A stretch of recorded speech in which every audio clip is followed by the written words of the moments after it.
वंदे यम जिन सिद्ध से सूरी पाठक योगिना काय बचो मनो योगई सुध तत्वसलब्धे। और यहाँ पर हम लोग इस जिन देशना सार ग्रंथ में ये कह रहे हैं आचार्य महाराज कि भगवान की देशना क्या है, उसको समझ करके कुछ विषय यहाँ पर अपने उपयोगी रखे गए हैं। कल भगवान की भक्ति करने के लिए जो प्रार्थना स्तुति होती है उसकी चर्चा हुई थी। और कभी बुद्धजन जी ने कहा मुझे स्वर्ग भी नहीं चाहिए, मुझे चक्रवर्ती का पद भी नहीं चाहिए, मुझे परिवार के लोगों से कोई मकसद नहीं है, बस मैं तो इतना चाहता हूँ जब तक आपकी तरह नहीं बनूँ, संसार में जब तक मेरा जन्म होता रहे तो मेरे लिए तो आपकी भक्ति प्राप्त होती रहे। आपकी भक्ति मिल गई तो संसार में सब मिल गया। ऐसा समर्पण, ऐसा निकांक्षित भाव धर्मात्मा का होता है, वही परमात्मा के पद को प्राप्त कर पाता है। भगवान के दर्शन करने को इसलिए आते हैं कि हम भगवान के दर्शन करें, पूजन करें, अभिषेक करें, विधान करें, ताकि भगवान के स्वरूप को आत्मसात कर सके, अपने मानस में भगवान की मुद्रा छवि बैठ जाए। ऐसे दर्शन करने के बारे में कह रहे हैं। दर्शन करने से क्या क्या फायदे होते हैं बताइए। 79 नंबर का प्रश्न है, उसमें ये कहा जा रहा है दर्शन करने से अनेक उपवासों का फल मिलता है। मतलब दर्शन करते हैं तो हमें बिना भोजन त्याग के भी उपवास का लाभ मिलता है। दर्शन करने से सम्यक्त की प्राप्ति होती है, क्योंकि जिन बिंब दर्शन भी सम्यक्त प्राप्त करने का निमित्त होता है। दर्शन करने से पापों का नाश और पुण्य की वृद्धि होती है। बिल्कुल, दर्शन करने से मन विशुद्ध होता है, इसलिए यहाँ पर दर्शन करने की महिमा बताई गई है। तो आपने कहा कि दर्शन करने से यहाँ अनेक उपवासों का फल मिलता है, तो उसको लेकर आगे कह रहे हैं देव दर्शन करने से कितने उपवासों का फल होता है। तो यहाँ कहा है जब चिंतई तब शेष फल लक्का गमन करे, लग 84 शेष फल जब जिन भर दर्शी। मतलब जब भगवान के दर्शन का विचार करते हैं, चिंतन करते हैं, ऐसे चिंतन विचार करने से 1000 उपवास का फल मंदिर के रास्ते में वह मिल जाता है। आ जाने से क्या बोले, मतलब इससे 1000 उपवास का फल मंदिर के रास्ते में आ जाने से मिलता है।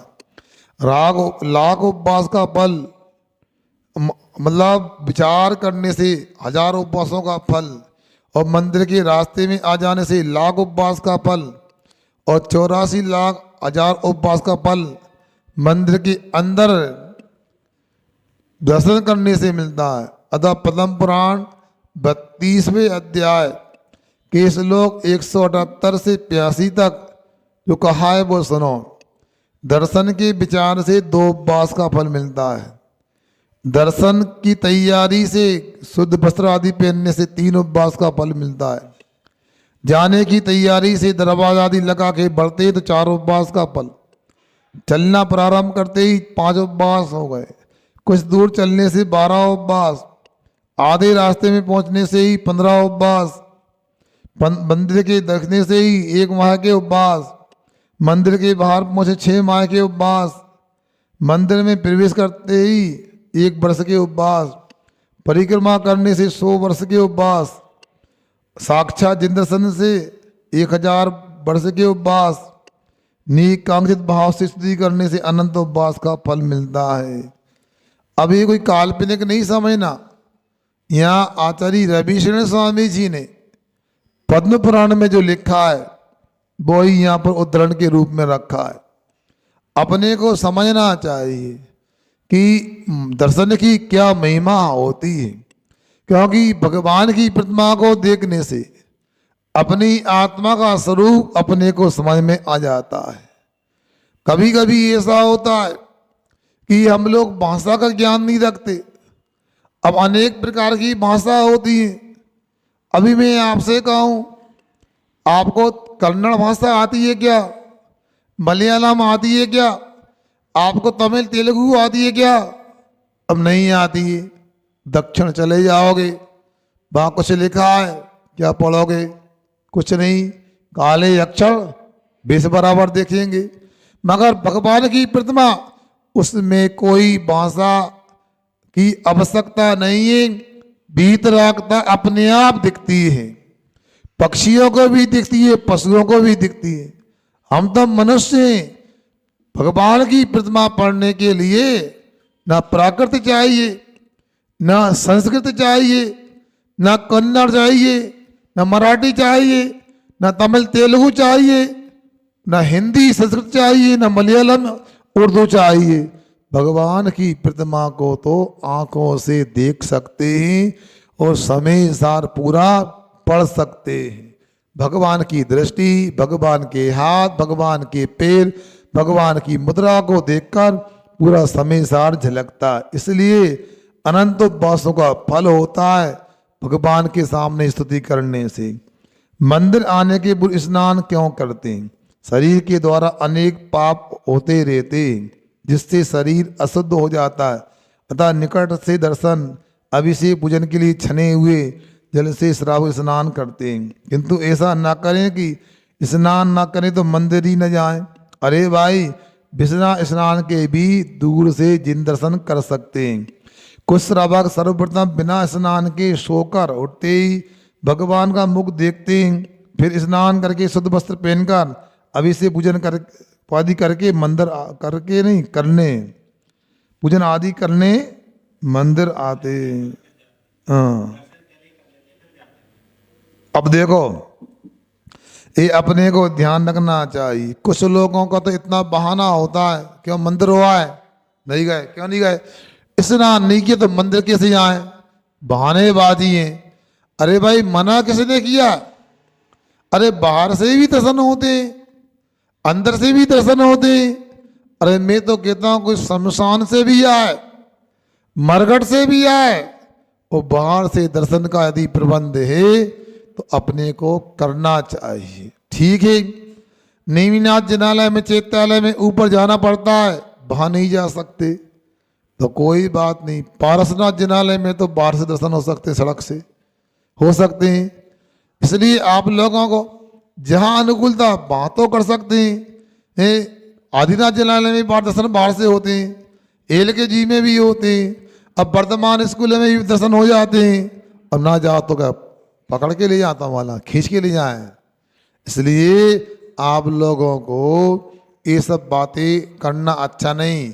दुनिया में लोग घूमने जाते हैं और मंदिर आने का भाव नहीं बनता, ठीक नहीं। और वैसे भी 3 बार मंदिर आने को कहते हैं, पढ़ते ना पूजन में, पूर्व मध्य अपराह्न की वेला पूर्व आचार्यों के अनुसार देव वंदना करो भाव से, सकल कलम के नासन यार। मगर ऐसा है, लोग देखो कैसे लोग होते हैं, बताओ, बिना नहाए खाने को तैयार हो जाते हैं, चाय के साथ कुछ खाते रहते हैं, मगर मंदिर आने को स्नान की बहाना बनाते हैं। अरे को दिक्कत नहीं है, बताओ। अब यहाँ एक इटारसी में एक परिवार व्यक्ति है, उन्होंने कहा अब डेली दिन में एक बार क्लास में जरूर आए। बताओ क्या करे, तरस गए, आ नहीं पाया अभी तक। बताओ क्या कर सकते, भगवान से प्रार्थना है उन्हें ऐसी बुद्धि देना अगले चतुर्मास में 3 क्लास में आए वे, क्या कर सकते हैं। मगर कोई बात नहीं, अंत भला तो सब भला, फिर भी आ जाओ तो अच्छी बात। तो हम ये कह रहे हैं आपसे, मंदिर के भगवान के दर्शन तो जितनी बार करो उतने अच्छे, क्योंकि बता दिया ना, साक्षात जिन दर्शन से 1000 वर्ष के उपवास का फल मिलता है। कितनी उम्र तुम लोगों की बताओ? 1 लाख पूर्व की, 1 करोड़ पूर्व की, कितनी? यहाँ 1000 वर्ष के उपवास आयुष पाइया, फिर भी पालोगे तुम बताओ। हर लगी ना फिटकरी रंग चौका है। कितना अच्छा, कितना सस्ता धर्म है, कितना सरल धर्म है, कठिन धर्म है महाराज। क्या कठिन धर्म है बताओ, सोच लो, विचार करो। अरे महाराज जी यहाँ तो बहुत कठिन है, रोज मंदिर आओ, रात में भोजन न करो, छान के पानी न पियो। मतलब छान के पानी ना पियो, छान के पानी पियो। कहाँ गए थे तुम लोग? ठंडी में ऐसा होता है, कान काम नहीं करते। हाँ सुनो, मगर ये पूछना चाहता हूं, अभी कोरोना हुआ था, क्यों रो रहे थे आप लोग? हे भगवान बचा लो, क्या होगा? हमने जो दृश्य देखा आपने नहीं देखा। अशोकनगर में थे तो जहाँ जंगल जाते थे लगभग 3 किलोमीटर, रास्ते में वो क्वारंटाइन क्या बोलते हैं कोविड सेंटर पड़ता था, उसके बाद ही जंगल की व्यवस्था थी। तो एक बार पता लगा एक दादी जी कोरोना पेशेंट हो गई, मंदिर का नियम था। अब लड़कों से बोला फोन लगा दो, महाराज दर्शन देवी आते हैं। तो दादी कह जो अच्छा होगा महाराज आने लगे। उनको पता लगा तो दर्शन करने आ गई, फिर दौड़ लगाने लगे, दूर से करो दर्शन, पास से नहीं करना। पता लगा तो जितने भी चेना चेन कोरोना बीमार थे सब दर्शन का ऊपर से नीचे से। हम चिंता ना करो, जितने लोग आशीर्वाद ले रहे हैं ना, कोई को भोपाल नहीं जाना पड़ेगा, ये ठीक हो जाओगे। वो ठीक हो भी गए बताओ। मगर ये कहना चाहते हैं तब दर्शन की महिमा पता लगी होगी आप लोगों को। अब इतराते उधर मंदिर खुले हैं तो उसी प्रकार से पानी छान के नहीं पीते, कोविड में पानी छान कर उबाल के पीने को कहा है। रात में त्याग नहीं, नाटक करते हैं आप लोग। कोविड में वैज्ञानिक डॉक्टर बोलते थे जल्दी भोजन करना, रात में देर रात तक भोजन नहीं करना। अकल आ गई फिर भी नहीं आई, क्योंकि क्या करें, कर्म का होता है तो लाख समझाओ फिर भी समझ में नहीं आता। साधु की बात तो पुण्यात्मा को समझ में आती है, सबको समझ में नहीं आ सकती। इसलिए ये मंदिर की महिमा समझो। इसलिए हम तो कहते हैं दुनिया के काम छोड़ो, सबसे पहले बिस्तर से उठो और सिर नीचा करो। कोई जय जन बोले तो देखो नहीं, नीचे करके देख करके आओ। सबसे पहले बीतराग भगवान की मुद्रा देखो, बाद में दूसरे का चेहरा देखो। गाना गाते हैं हे भगवान जो का होगा, कौन को चेहरा देखो तो हमने वो छोटी आंख वालों आओ तो एक आंख वाला आ गया गड़बड़ हो गया। अरे हम कहते चाहे आधी आंख वाला हो चाहे एक आंख वाला हो, आपको किसी को नहीं देखना। आज के 2 आंख वाले भी कौन अच्छे होते हैं? अच्छे संसार में यदि हैं तो अरिंद भगवान हैं, अच्छे हैं तो बीतराग मुद्रा वाले पंच परमेष्टि हैं। इनको देखो तो बाद बने कर्मों की नजरा हो। अब देखो मंदिर में प्रवेश की बात आई। मंदिर में प्रवेश के समय 3 बार निश्चयी निश्चयी जैसे क्यों बोलते हैं? निश्चयी बोलने के 3 कारण है, सुनो ध्यान से। कोई श्रावक या अदृश्य देव दर्शन कर रहे हैं, यदि वह हमें दर्शन हेतु जगह दे दें अथवा उन्हें हमारे आने से बाधा ना आवे, इसलिए निश्चयी संकेत करते हैं। अथवा मैं समस्त परिग्रह से ममत भाव का त्याग करता हूँ, ये भी है। तीसरा जिनालय को नमन करता हूँ, ये भी संकेत है। और याद रखना ये निश्चयी जो है मात्र मंदिर में प्रवेश करने में नहीं, पुराने भवनों के सामने से निकलते हो, पुराने भवन में किले आदि में प्रवेश करते हो, किसी नए घर में जाते हो, किसी के घर में अनजान व्यक्ति घर में जाते हो, कोई रागी देवी देवता का चबूतरा मंदिर वगैरह वहाँ पर निकलते हो, तो अपने को निश्चयी करना ही उनका सम्मान है, वो अपनी सुरक्षा है। मुझे बहुत पहले की बात याद आ रही है। मैं ब्रह्मचारी था, एक जगह आरी का संघ का बिहार हो रहा था, इमली का पेड़ था और कोई बहन वहाँ चली गई और उस समय अब मंदिर जाने की योग्यता नहीं थी और छिपक गए। कौन? जो इमली के पेड़ में रहते थे। भारी परेशानी हो गई क्योंकि उसने निश्चय नहीं बोला। और वैसे भी माता बहनों को, महिलाओं को ज़्यादा आधुनिक नहीं बनना चाहिए, अकल समय आने पर आएगी। आज अपने को बहुत एडवांस मानते हैं, मॉडर्न मानते हैं। ये क्रियाएं जो करते कृति कर्म, इससे सुरक्षा होती है। जब मंदिर आने की योग्यता नहीं, शरीर कमजोर होता है, उस समय तो और हावी होने की संभावना देवी देवताओं की होती है, बेंतर आदि की। डरने की बिल्कुल बात नहीं। कहीं भी जाओ, बेझक जाओ, मगर जब मंदिर जाने की योग्यता हो तब जाओ, और निसही निसही निसही जरूर बोलो। संकेत होता है और सम्मान भी होता। बेसा नमस्कार नहीं कि नमोस्तु की तरह, मगर ये मैं भगवान को नमस्कार करता हूं, आगे संकेत दिए जा रहे हैं। क्या इस प्रकार से ये संकेत हैं। आप तो सियाने हो, कहीं जाते हो, मान लो आप लोग बहू बेटियां घर में, क्या करते हो?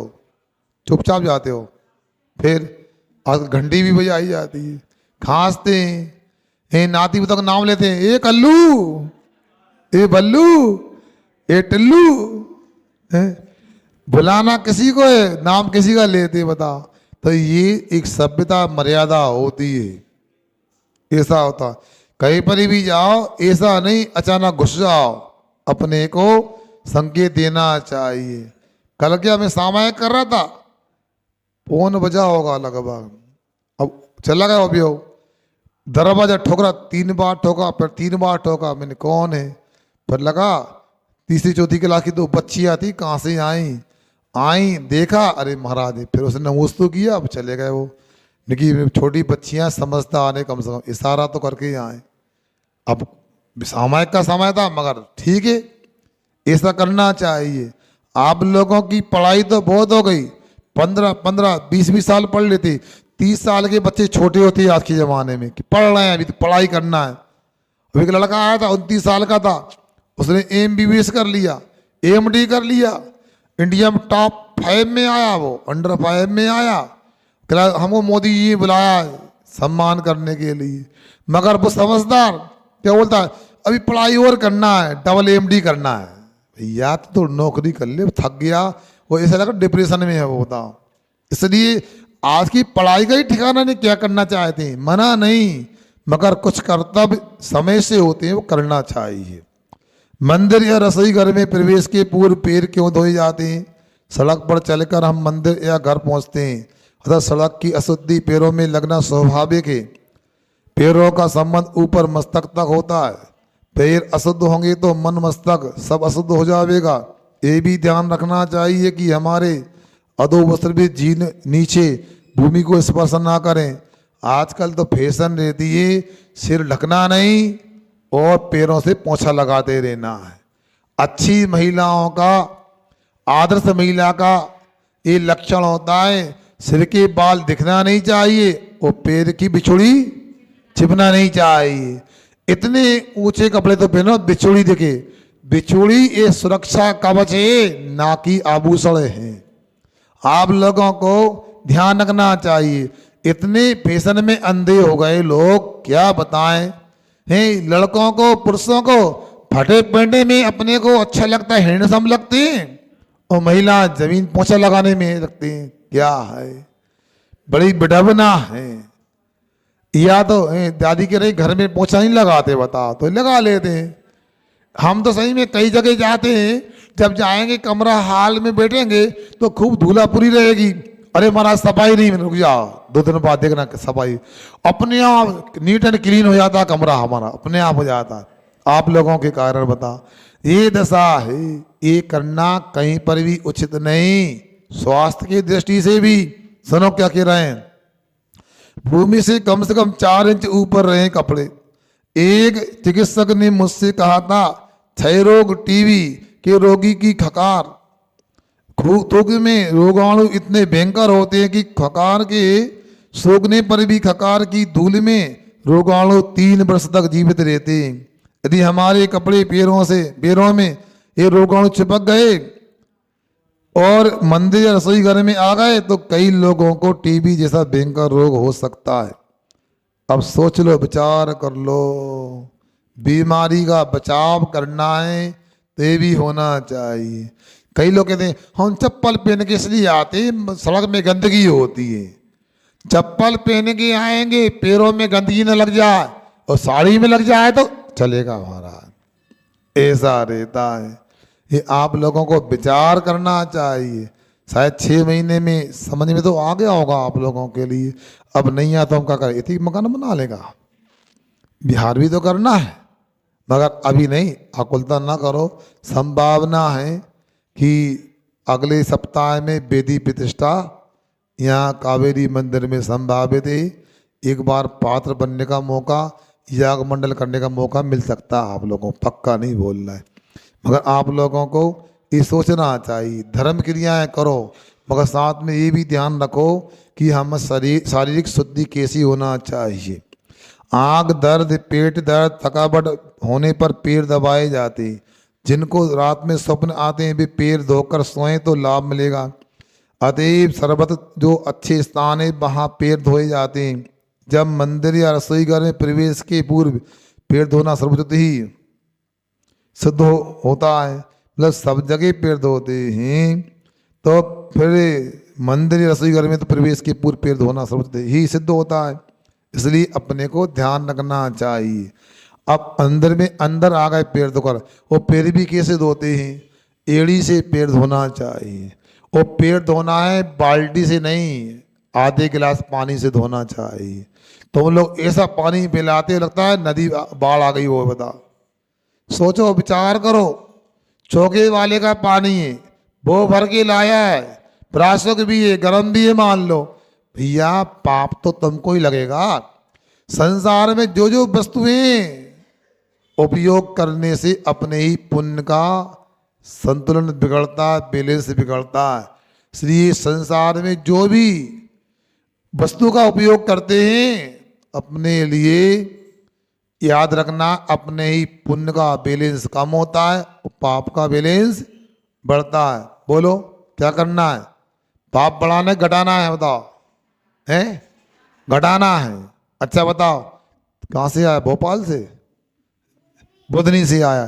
तराजू देखी? तराजू उसमें कितने पाल रहे होते तराजू में? 2 की 4, सही सही बोलियो, झूठ ना बोलियो। 2 होते हैं। एक तरफ बांट रखते हैं, एक तरफ सामान रखते हैं ना। अच्छा बताओ, वजनदार पालना कहाँ जाता है? भारी पालना कहाँ जाता है? नीचे जाता है। और हल्का वाला कहाँ जाता है? ऊपर। तुम्हें कहाँ जाना है? बोलो कहाँ जाना है? देखो, सीधा तराजू से पूछो ना कहाँ जाना है। क्यों लकी, कहाँ जाना? ऊपर के नीचे? हैं? ऊपर जाना है तो खाली करके रखो। जितना खाली हो जाओगे उतने ऊपर पहुंच जाओगे, जितने भर जाओगे उसने नीचे पहुंच जाओगे। समझ में आ रहा कि नहीं आ रहा है? चलो, घंटा नाद करने की क्या आवश्यकता है? घंटा दुंदुभी बाजे का प्रतीक होता है, जो 8 प्रातिहार्यों में से एक है। अतः इससे मंदिर सम्मोहन का परिचायक होता है। घंटे की ध्वनि से जो घंटे के नीचे खड़ा है उसके मन को शांति मिलती है। मन में तामसिक राजसिक विचार शांत होकर सात्विक विचार आने लगते हैं, क्योंकि घंटे का आकार पिरामिड जैसे होता है।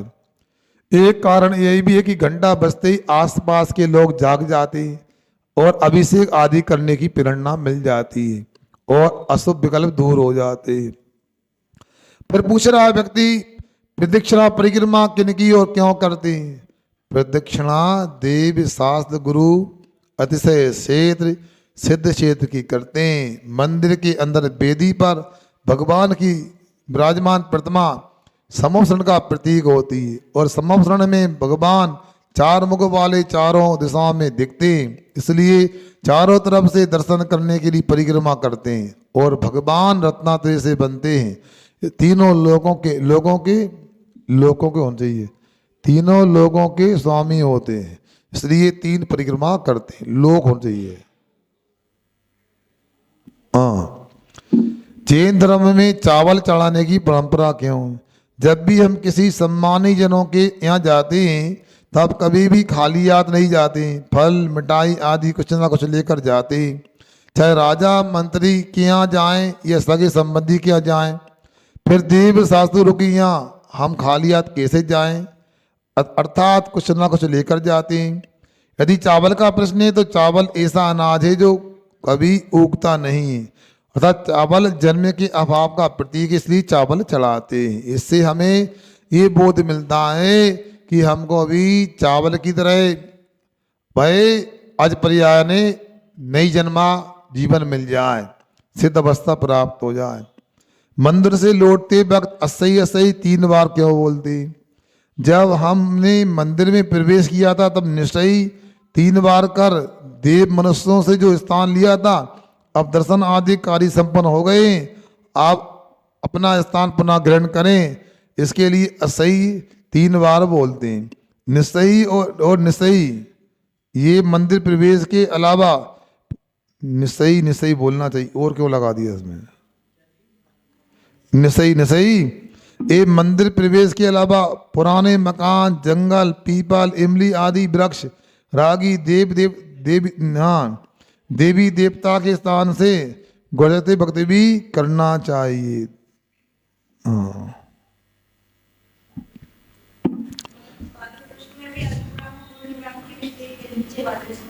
हैं? हाँ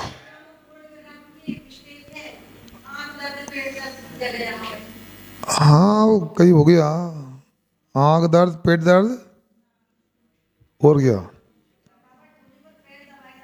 हाँ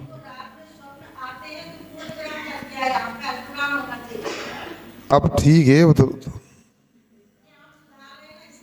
नहीं, हम ठीक है।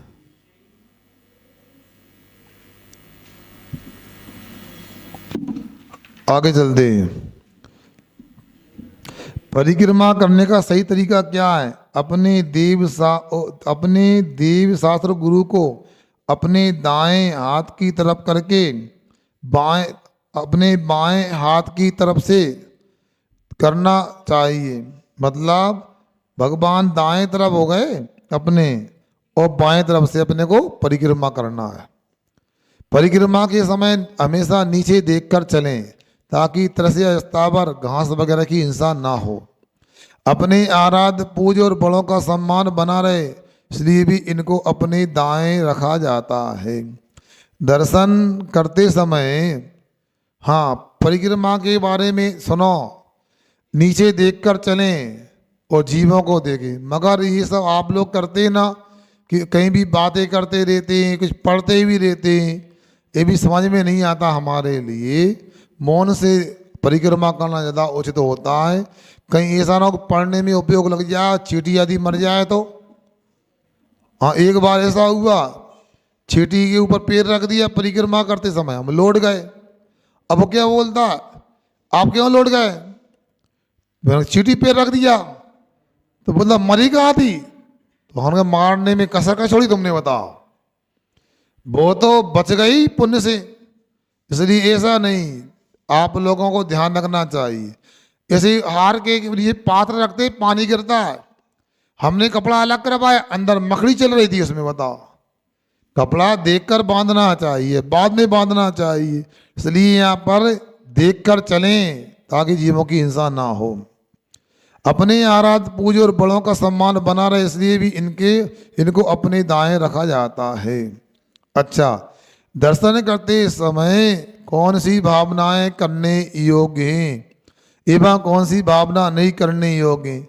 जब जब वीतराग प्रभु के दर्शन का सौभाग्य हो तब तक उनके समक्ष यही भावना करें कि भगवान मेरे दुखों का नाश हो, कर्मों का नाश हो, रत्नात्रय की प्राप्ति हो, वे पंचम सिद्ध गति की को प्राप्त करूं, संसार में सुखी रहूं और मुझे आपके गुणों की प्राप्ति होवे।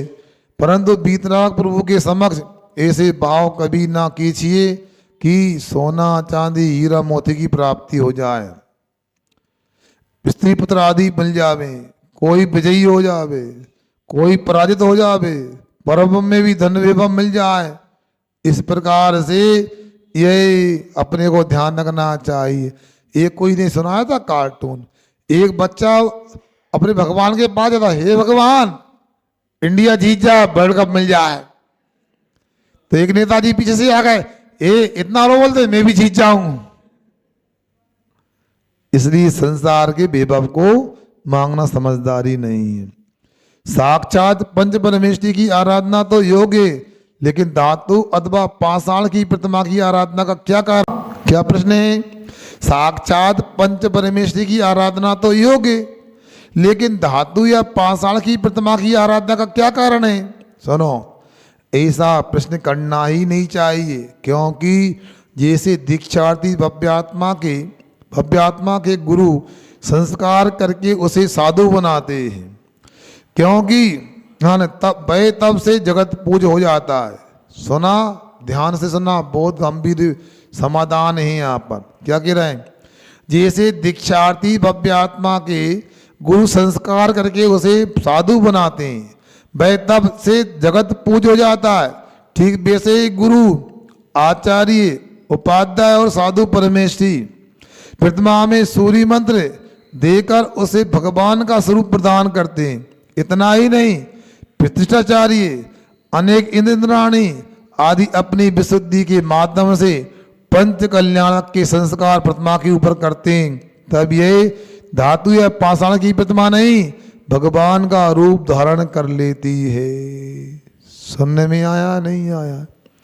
ये प्रतिमा नहीं, ये पाषाण नहीं, ये धातु नहीं, इनमें जो 5-6 दिन तक इंद्राणी बन के आप लोगों ने जो विशुद्धि बढ़ाई, अनुष्ठान किया, फिर प्रतिष्ठाचार्य ने अपने संस्कार किए, फिर मुनि महाराज ने या दूसरे आचार्य उपाध्याय ने दीक्षा के संस्कार किए, केवल ज्ञान के संस्कार किए, ये भगवान का रूप हो गया। सोच लो, विचार कर लो।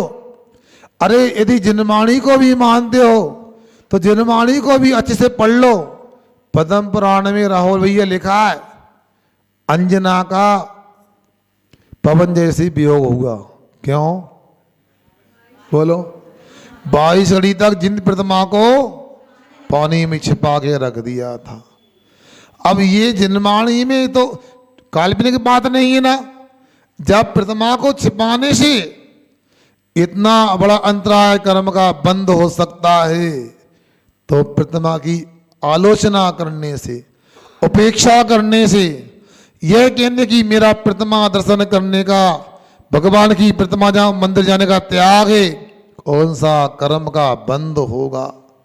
तदबार सूत्र पढ़ते हैं आप लोग, 6ठे अध्याय में कर्म के आश्रम बंद की बात है। दर्शन मोहिनी मिथ्या तो कर्म के आश्रम का प्रत्यय बताया। पता है कौन सा? केवली श्रुत संग धर्म दिवा वर्ण बाधो दर्शन मोहस्य।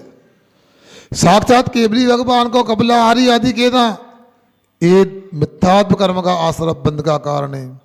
श्रुत जिनवाणी का वर्णवाद करना, ये भी दर्शन मोहिनी कर्म के आश्रम का कारण है। 4 प्रकार के संग होते, मुनि आदि का, श्रावक, शराबी का, अथवा मुनि, ऋषि, यति, अनगार, इनका वर्णवाद करना, ये भी दर्शन मोहिनी मिथ्यात्व का आश्रम का कारण है। धर्म का वर्णवाद करना, ये भी मिथ्यात्व का कारण है। इसके बाद देववर्णवाद, देवों का अवर्णवाद करना। अब यहाँ पर केवली भगवान का अवर्णवाद करना। अब केवली भगवान का समोषण होता। आखिर जो व्यक्ति जिन प्रतिमा में स्थापना निक्षेप से जो प्रतिमा प्रतिष्ठित भगवान के रूप में, उनको स्वीकार नहीं करता, वो अनेक जगह फंस जाएगा, जिनवाणी में ही फंस जाएगा। अब बताओ, समोषण में कितनी सभाएं होती हैं? अच्छा, कितनी भूमियां होती हैं? 8 भूमि होती हैं। अब 8 भूमि होती है, 12 सभाएं होती हैं। इन भूमियों में कहाँ चैत्यालय होते हैं, कहाँ सिद्धार्थ वृक्ष होते हैं, कहाँ मानस्तंभ होते हैं। ये सब बातें पढ़ने मिलेंगी कहाँ? जिनवाणी में। अब स्वीकार करोगे कि नहीं करोगे बताओ। आप सोच लो, विचार करो। अतिव्रत स्वामी भी 11वीं शताब्दी में संभवता, वो भी प्राचीन ग्रंथ त्रिलोक प्रणति उनकी लिखी हुई 6खंडा का ग्रंथ, उसमें भी जिन प्रतिमा की चर्चा किए, जिन बिंब दट्टोण निरति निकटस्य मोहे कलापस्य कम खय दर्शन आदो, ऐसा सूत्र आया है।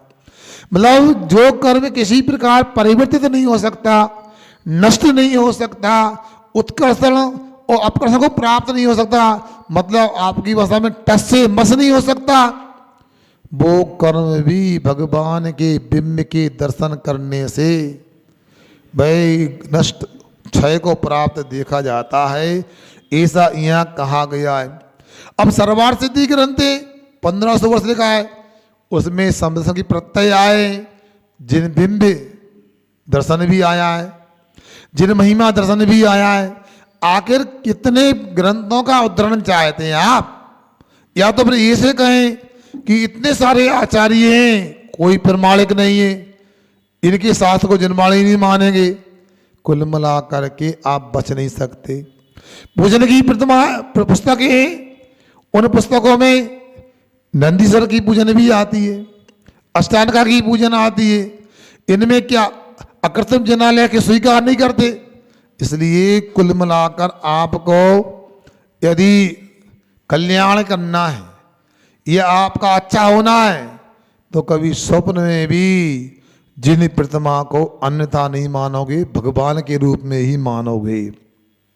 तदबार सूत्र में तो इतना कह दिया है कि साक्षात, तदबार सूत्र नहीं है, हाँ थोड़ा सा सुधारना पड़ेगा, तदबार सार है वो। मैं तो इतना भी कह दिया कि साक्षात तीर्थंकर से भी महत्वपूर्ण तीर्थंकर की प्रतिमा होती है, क्योंकि तीर्थंकर भगवान से तो कुछ अधिक 8 वर्ष कम 1 करोड़ पूर्व तक ही अधिक से अधिक तीर्थ परिवर्तन हो कर सकते हैं, मगर नहीं तीर्थंकर भगवान तो से भी नहीं अलग करो उसमें से। तीर्थंकर भगवान तो कुछ अधिक 8 वर्ष कम 1 करोड़ पूर्व तक ही अधिक से अधिक तीर्थ परिवर्तन कर सकते हैं, जबकि अकृत्रिम प्रतिमा से अनादि निधन तीर्थ परिवर्तन होता है तथा कृत्रिम प्रतिमा से भी करोड़ों वर्ष तक भी तीर्थ परिवर्तन हो सकता है। प्रतिमा तो विराजमान कर दी आपने, उसकी महिमा समझो, क्योंकि रायण सार आदि ग्रंथ में कहा जो कि बराबर भी प्रतिमा विराजमान करते हैं बहुत ज्यादा भय फलदायी होती है। मगर प्रतिमा तो विराजमान कर दी, मगर अपने को न्याय नीति से धन उपार्जन करो, फिर दान करो, प्रतिमा विराजमान करो, मंदिर बनवाओ। इसके बाद इतना ही नहीं, प्रतिदिन अभिषेक पूजन करो। मैं तो हमेशा कहता हूँ कि भैया भगवान की प्रतिमा विराजमान करना तब ही अच्छा है जब रोज अभिषेक पूजन परिवार के लोग करें, तब सार्थक हो सकता है। नहीं तो आप ही बताओ मनीष भैया, घर में कोई अच्छा भोजन बना है, मीठा पसंद का बना है, नमकीन बना है, थाली में बंटी भैया परोस दिया गया और खाओगे नहीं, देखते रहोगे तो मजा आएगा? बोलो ना, क्या गंध लेने से पर्याप्त है? अरे हमारा सूंघते तो हैं भोजन को, हम भूख क्यों नहीं मिटती? इसलिए आपसे कहना चाहते हैं, जो मंदिर नहीं आते वो भी गलत, जो अकेले दर्शन करते हैं वो भी पर्याप्त नहीं, उनको अभिषेक पूजन करके प्रतिमा विराजमान करने का पूरा लाभ लेना चाहिए, तभी आपकी प्रतिमा विराजमान करना सार्थक है। जब प्रतिष्ठा के बिना प्रतिष्ठा सूर्य मंदिर की प्रतिमा चाहे धातु की हो या पाषाण की हो कदापि पूजनीय नहीं है, ये ध्यान रखना। जब प्रतिष्ठा के बिना प्रतिमा पूजनीय नहीं है तब फोटो कैलेंडर आदि पूजनीय क्यों मानते हैं? ठीक ही कहा, जब पंच कल्याणक प्रतिष्ठा के बिना वह प्रतिमा भी पूजनीय नहीं है जो कि अनंत काल तक नष्ट नहीं होती, फिर कटने पटने गलने वाले कागज आदि के कैलेंडर, फोटो, भगवान या साधु के चित्र वाले लॉकेट, अंगूठी तो कदापि पूजन बंधन की योग हो ही नहीं सकते। हाँ, कैलेंडर फोटो पूजने नहीं होकर के इसके भी स्मरणीय आदरणीय अवश्य हैं, इनको नीचे पैरों में नहीं डालना चाहिए। क्या सुना?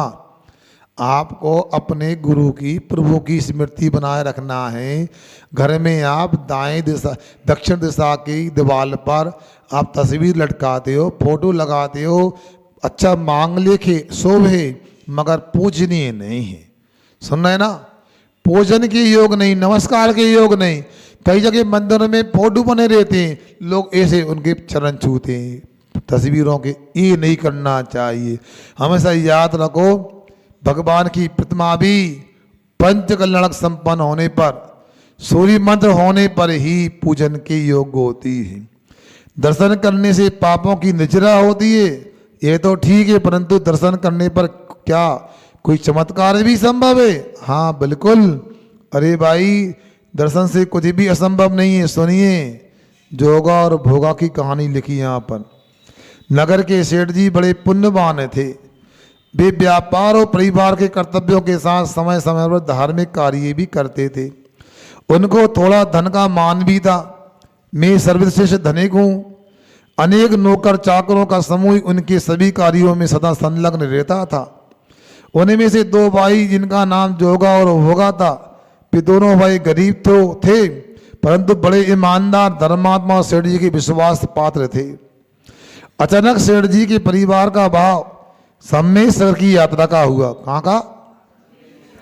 समय पर सभी तैयारियां की गई।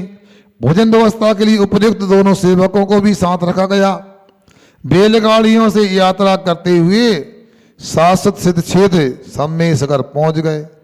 देखो, अपना साधन अपना होता है। कभी कभी जल्दी के लिए ज्यादा पैसा लगा देते हैं, समय बचाना चाहते हैं, पता लगा और देर लग गई, बता। इसलिए अपना हाथ जगन्नाथ होता है। इसलिए पहले के लोग किराए की गाड़ी में नहीं आते थे, बैलगाड़ी से आते थे। बैलगाड़ियों से यात्रा करते हुए शाश्वत सिद्ध क्षेत्र सम्मेश्वर पहुंच गए। नीमिया घाट इस धर्मशाला में ठहरे और शीघ्रता से स्नान आदि कार्यों से निवृत्त होकर पहाड़ पर पहुंचकर सभी ने सिद्ध क्षेत्र की वंदना की। जोगा भोगा दोनों को धर्मशाला में ही भोजन तैयार करने के लिए छोड़ गए। क्या करें, नौकर की यही स्वतंत्रता हुआ करती है। परंतु उन दोनों भाइयों ने हार नहीं मानी। मन में श्रद्धा थी कि हम भी इस पावन पुनीत सिद्ध क्षेत्र की वंदना करके पाप प्रक्षालन करेंगे। दोनों ने एक दिन निश्चय किया कि रात्रि में जल्दी पहाड़ पर चढ़कर हम वंदना कर लौट आवेंगे और सेठ जी की भोजन व्यवस्था भी कर लेंगे। ऐसा ही किया। क्या अर्धरात्रि के पूर्व में ही वंदना करने चढ़ गए। वो आपने पंक्तियां सुनी होगी ना, दीप निष्ठा का जले आदियां बाधक नहीं होंगी। आदमी में लगन हो, मजबूरियां बाधक नहीं होंगी। हारते वो लोग जिन्हें विश्वास अपने पर नहीं, अरे चल पड़े पथिक तो पथ पर, दूरियां बाधक नहीं होंगी, दूरियां बाधक नहीं होंगी। तो इसी प्रकार ये आपको चर्चा, एक कथा सुनना है, पूरी समझना है। भाई अर्धरात्रि के पूर्व में ही वंदना करने चढ़ गए। भले ही कर्म से नौकर हों, परंतु भाव से तो सेठ जी से भी बहुत ऊपर थे। उन दोनों के पास माँ द्वारा रखे ज्वार के थोड़े दाने थे। उन्हीं को वंदना में चढ़ाने के लिए ले गए और प्रत्येक टोंक पर पहुंचकर सबसे पहले सबके आगे चढ़ाते गए। फिर क्या था, दर्शन भक्ति के भावों का चमत्कार होता गया। दाने चलते ही मोती बनते गए।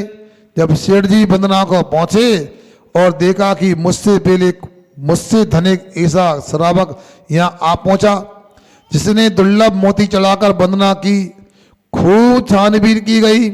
अंत में पता चला कि ये मेरे सेवकों की दर्शन भक्ति का चमत्कार है। अतएव कहा कि प्रभु चरणों में द्रव्य के साथ भावों का बड़ा महत्व होता है। यह है दर्शन की महिमा। सोच लो, आप लो। इसलिए अपने को उत्तम से उत्तम, सर्वोत्तम द्रव्य सामग्री ले जाकर भगवान की वंदना करना चाहिए। मंदिर में भगवान के समक्ष चढ़ाना चाहिए, मगर मान नहीं करना चाहिए, अहंकार नहीं करना चाहिए, बुरा नहीं मानना। अरविंद गोयल जी, हमारी समाज की कहानी सुनाता हूँ। वे किराने की दुकान पे जाते हैं, ए भैया मंदिर की चावल है का? मतलब फिर आगे बोले मंदिर की बादाम भी दे दो भैया, और मंदिर के नारियल भी दे दो। अब पता नहीं मंदिर की खेती होती होगी तो वहां चावल, नारियल, बादाम होते होंगे। नहीं महाराज, ऐसा नहीं। क्या होता है, मंदिर के लाने चावल जो आते ना, वो थोड़ा अलग प्रकार के मोटे वाले होते हैं। क्या पूरे तो होते हैं, कभी कभी सुनो चलनी में छान के भी होते हैं, पूछो इन लोगों से। और इतना ही नहीं, आगे तो गोला छील करके चटक बनाते हैं। वो फफूंद लगी थी गोले में, साफ करके कपड़े से पति बना लिया। और ऊपर का छिलका उसको धूप बना लेते हैं। बादाम कौन सी होती है, कौन सी वाली होती है, सब जानते हैं। वो कड़वी पोछी वाली, माता कह रही हैं पोछी वाली और कड़वी वाली होती है। सोच लो, विचार करो। नहीं करते तो काबिले तारीफ है, यदि करते तो गलत बात है ना। अब नारियल तो चढ़ाना श्रीफल, कौन सा वाला, कौन सा, वो बड़ी बादाम के आकार का आता ना, वो वाला है।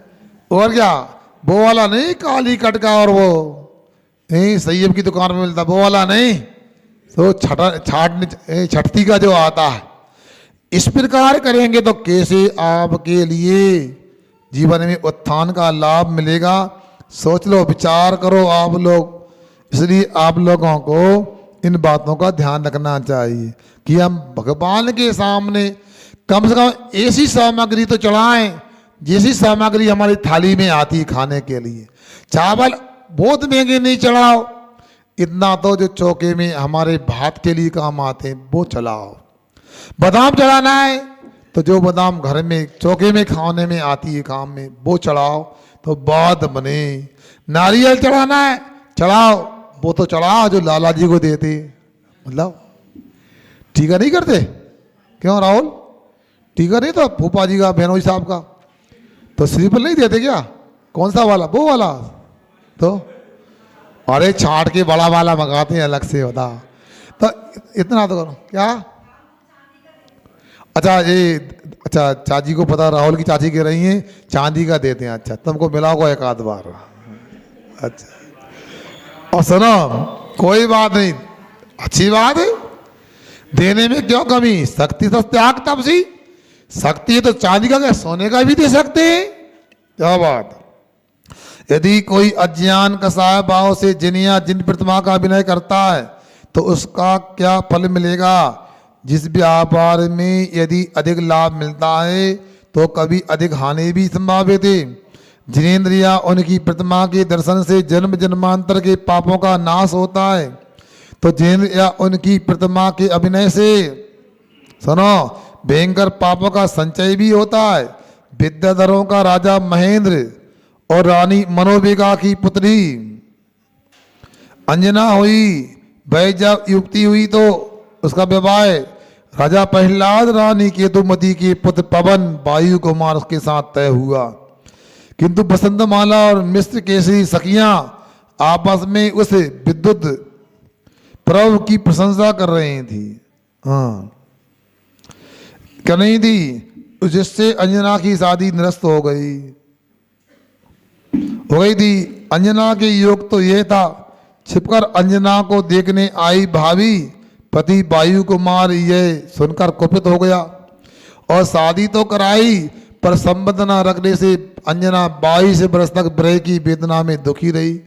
फिर चकबा चकबी का वियोग देख वायु कुमार अंजना के पास आया। गर्भ रहा सास ने कलंकी मानकर घर से निकाला। पिता महेंद्र ने भी न स्वीकारा। अंजना वन में अमित गति रिद्धिधारी मुनि चरणों में पहुंची। कहा घबराओ मत, मोक्षगामी पुत्र होने वाला है। हनुमान का जन्म हुआ।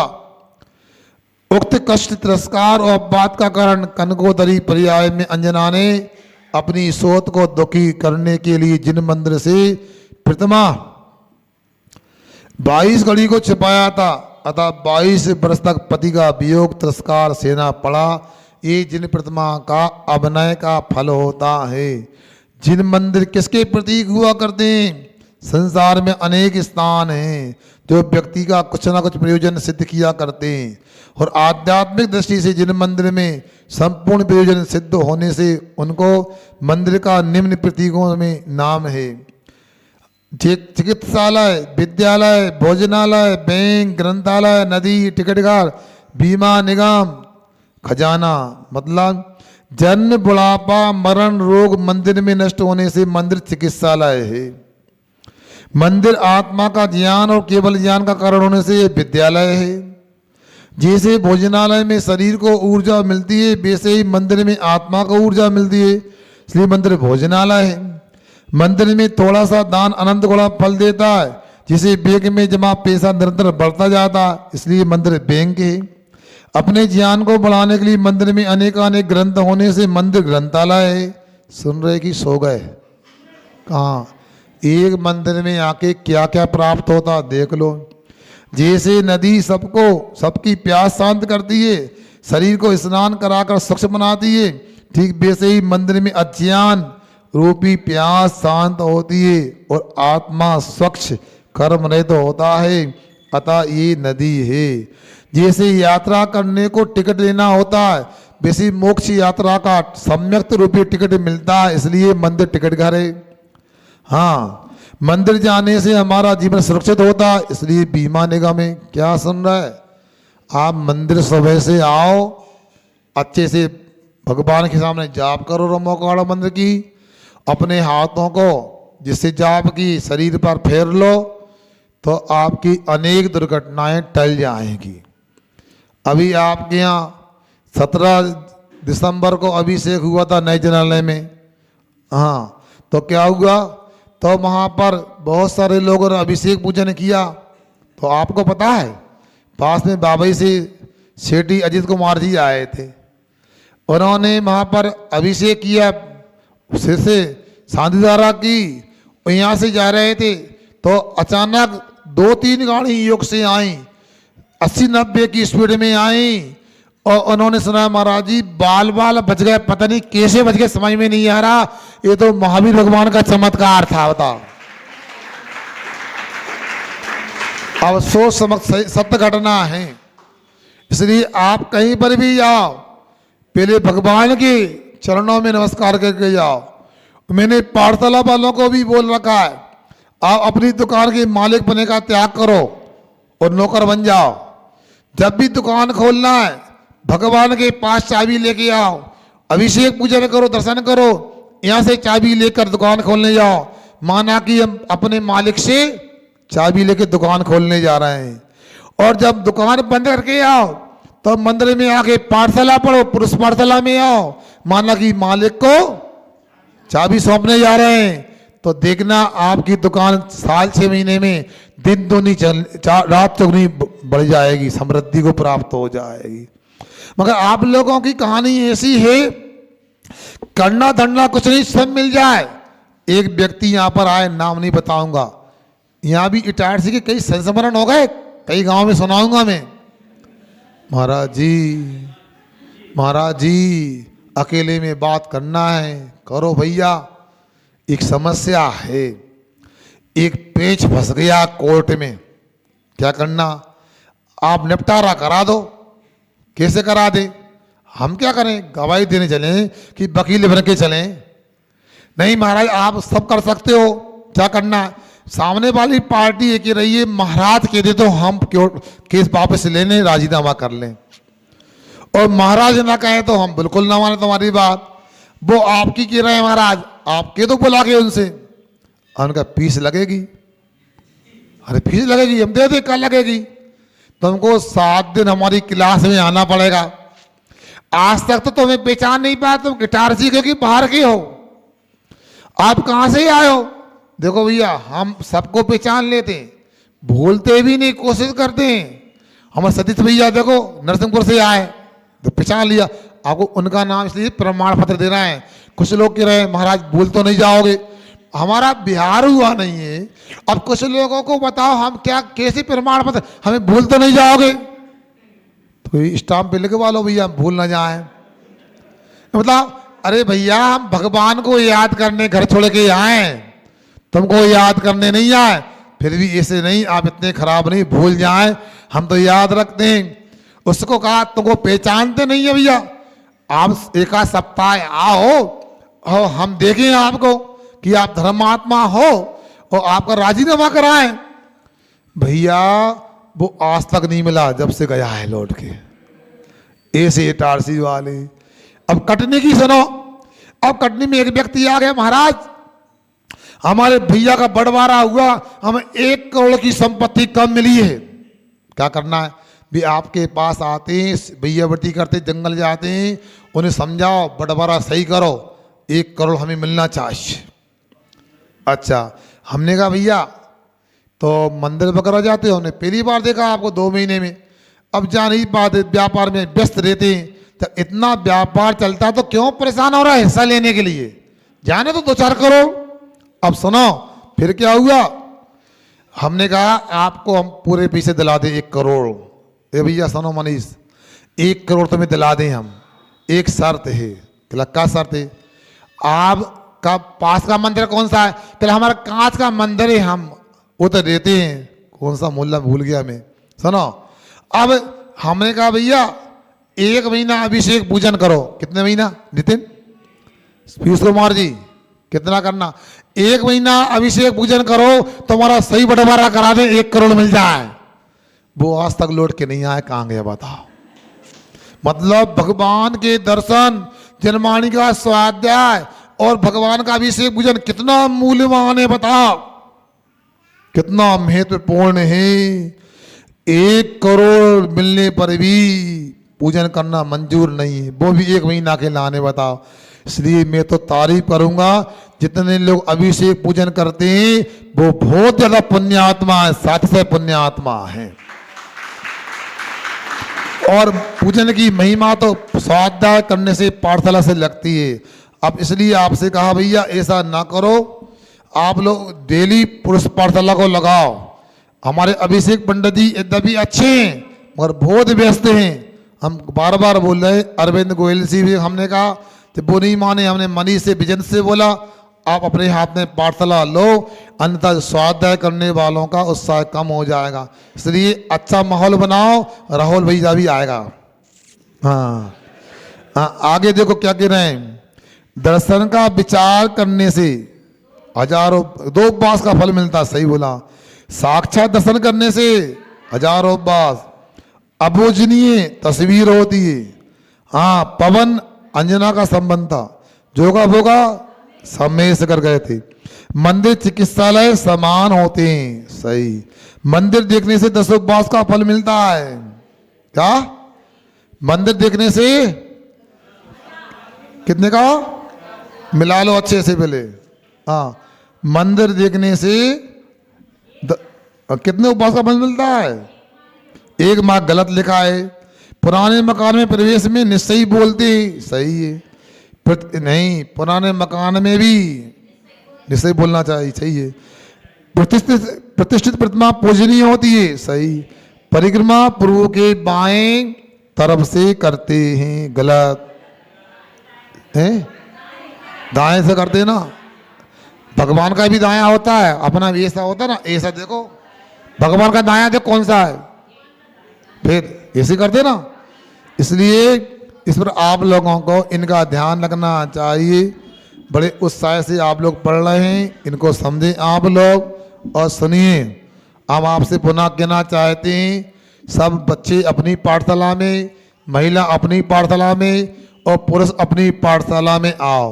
देखो हमारा बिहार तो पक्का है, आज नहीं तो कल, इस सप्ताह अगले सप्ताह कभी ना बिहार तो होगा, मगर दोबारा बुलाना कि नहीं टारसी हमें बताओ। हाँ बोलो।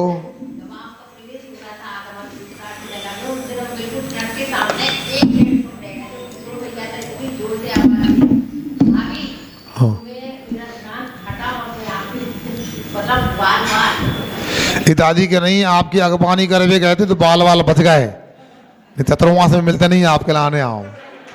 नहीं ऐसा कैसे नहीं मिलते बताओ। हाँ, इसलिए सुनो, आप लोगों को दोबारा यदि हमें बुलाना है तो हमारी पाठशाला में ज़्यादा नहीं, कम से कम 300-350 लोग तो होना चाहिए पूरी पाठशाला मिल करके। बताओ, ये आप लोग कर सकते हो, असंभव नहीं है। समय निकालो, अपनी अपनी पाठशाला में समय से जाओ। अहिंसा परमो धर्म की जय।